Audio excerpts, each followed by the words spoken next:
Hey, what's going on, everybody? Welcome to some Resident Evil 4 in VR. So I'm going to go ahead and do kind of like a walkthrough guide for any of you guys out there that are looking for this. This is just something I've been meaning to do for a while now, since I've been trying to get back into VR and I've wanted to play this game again because, let me be honest, Resident Evil 4 is one of my favorite games of all time. So I'm going to take you guys through it and show you guys how I play the game, where to find treasures, and how to beat the game and not stress out or get angry at it. So yeah. So right here I'm just going through all of my, controls and everything just to make sure that I'm in a comfortable position. So for those of you guys that don't know, I primarily play this game seated and I am left-handed. You can choose between left and right-handed. And you can also decide to have full range of motion with 360 degrees, or you can do snap turning and things like that. But I currently do not have any of those set up, so yeah.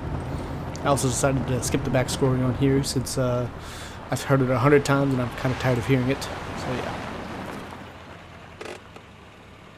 Just up ahead is the village. I'll go and have a look around. Yeah, we'll stay and watch that car. Don't want to get any parking tickets. Right. Parking tickets. Good luck. Jeez. Who are these guys? Did you say something?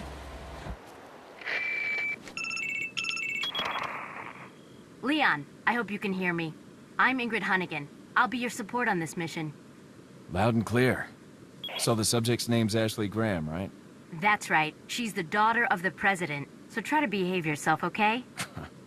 Whoever this group is, they sure picked the wrong girl to kidnap. I'll try to find some more information on my end as well. Good. Talk to you later. Leon out. Alrighty, so here we are. Got my gun. Good old pistol. Silver Ghost as it's called. And right here I decided to turn my laser sight back on because I actually did a playthrough of this earlier with no laser sight on Pro mode, and let's just say it didn't go very well. So I'm just going to go ahead and turn that back on. And also, guys, these videos are going to be cut into segments because occasionally with the Oculus Rift I'm having to record from the headset, and if you record more than like 15 minutes the audio starts getting cut out and delayed, so I don't want that to happen. So I'm just going to record this in segments. So here we go. First things first, there are 3 crows on the ground. Shoot the one on the right closest to the tree on the ground. That one is going to have a spinel. You don't have to shoot those 2 because they just drop a little bit amount of money, like 200 to 300 pestas. It's not really worth it. But you do want to grab that spinel because it's worth $2,000. So, and right here we did a little classic Resident Evil 4 holding style, because I really like that. So there's a box in the back. We're going to open that up. This can have a random variety of things, along with a lot of the other boxes and barrels throughout the game. So yeah. And right here I press the map button because I'm used to X being on my right side and not my left, because yeah, it's kind of different on an Oculus controller.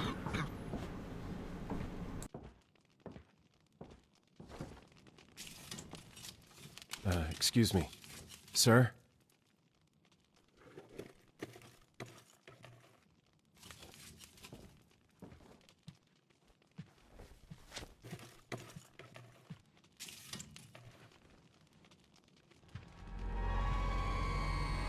I was wondering if you might recognize a girl in this photograph. ¿Qué carajo estás haciendo aquí? ¡Lárgate, cabrón! Sorry to have bothered you.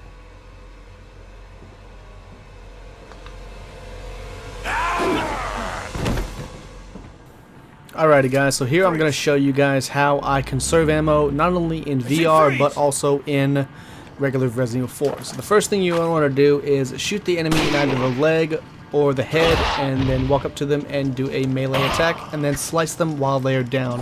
This is the best way to do ammo conservation in the game.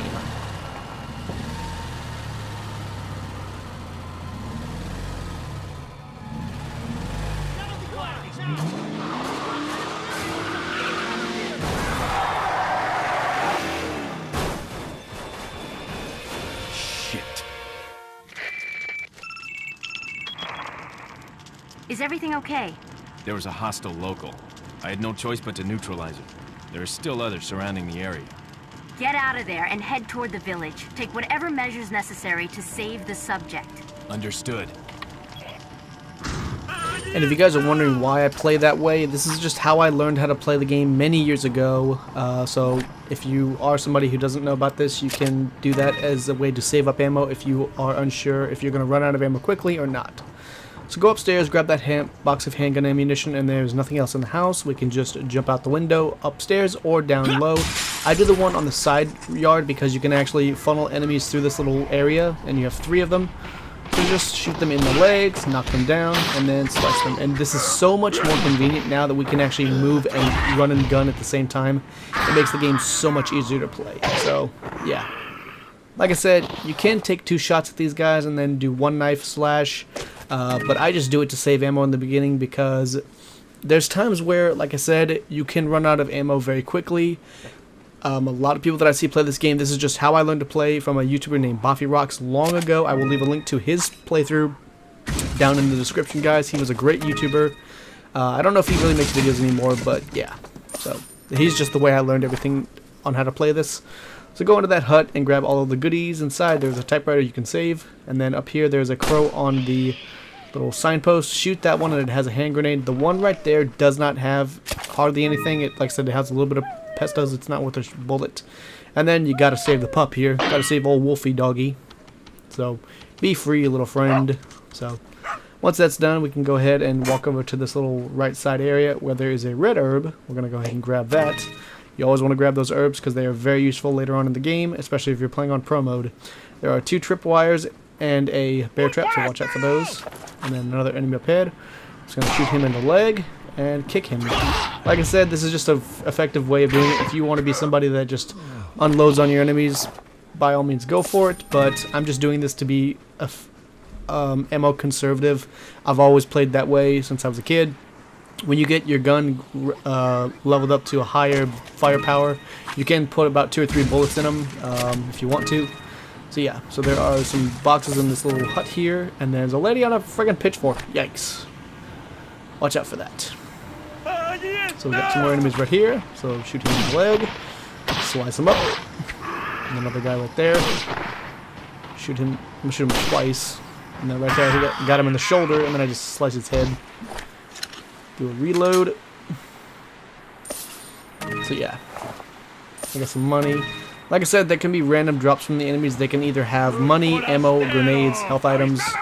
But for this beginning part, I didn't do too well on ammo, so that's why I was still being very conservative. Because there's a lot of times there's people that I see play the game that run out of ammo quickly.